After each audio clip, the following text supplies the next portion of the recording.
উসমানী এয়ারপোর্টও খাম করার সময় এক্সবেটরের খামসায় প্লেনর তেল সাপ্লাইর হাইড্রেন্ট লাইন মাটির তল থাকি বাড়াই গেছে। তেলর ডিপোর পিএলসি সিস্টেমর অপটিক্যাল ফাইবার তারও খাটা পড়ে গেছে। ও কারণে এয়ারপোর্টও তেল সাপ্লাই বন্ধ হয়ে যাওয়ার আশঙ্কা দেখা দিছে। আর কোনো কারণে তেল সাপ্লাই বন্ধ হয়ে গেলে উসমানী তাকি ফ্লাইট উঠানামা বন্ধ হয়ে যাওয়ার ডর আছে। তবে এয়ারপোর্টের অফিসার রখলে কইরা আপাতত ইটা লইয়া ডরাইবার কোনো কারণ নাই, তারার গেছে বিকল্প সিস্টেম আছে। আর কয়দিনের মাঝে এই সমস্যারও সমাধান হয়ে যাইব।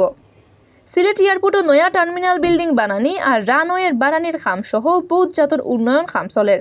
এর লগে এপ্রন বাড়ানির খামও চলের।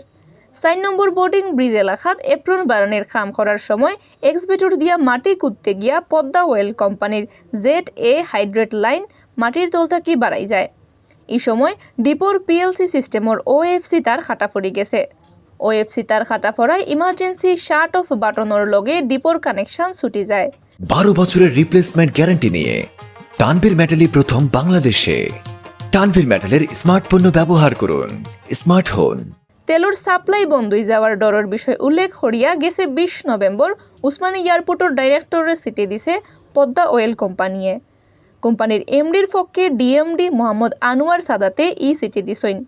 সিটিত হওয়া হয়েছে হাইড্রেন্টর কোনো সমস্যা হইলে এয়ারপোর্ট ও বিমানের তেল ফাটানি বন্ধ হয়ে যাইতে পারে। মাটি কাটার সময় হাইড্রেন্ট লাইন বাড়াই যাওয়ায় বাকি খাম খুব সাবধানে করার লাগে অনুরোধ করছে পদ্মা ওয়েল কোম্পানিয়ে। আর না হইলে পাইপ লাইনের লেভেল বদলিয়া তেল সাপ্লাইয়ের 12টা বাজার ডর আছে করিয়া কইছে তারা।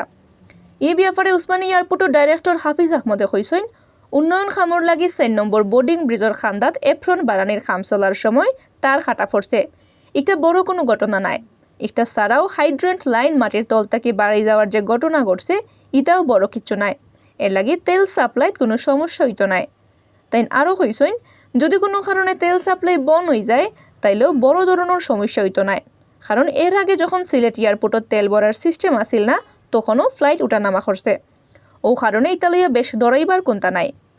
তাই কয়দিনের মাঝে ইতা সমস্যার সমাধান হয়ে যাইব করিও কইছেন।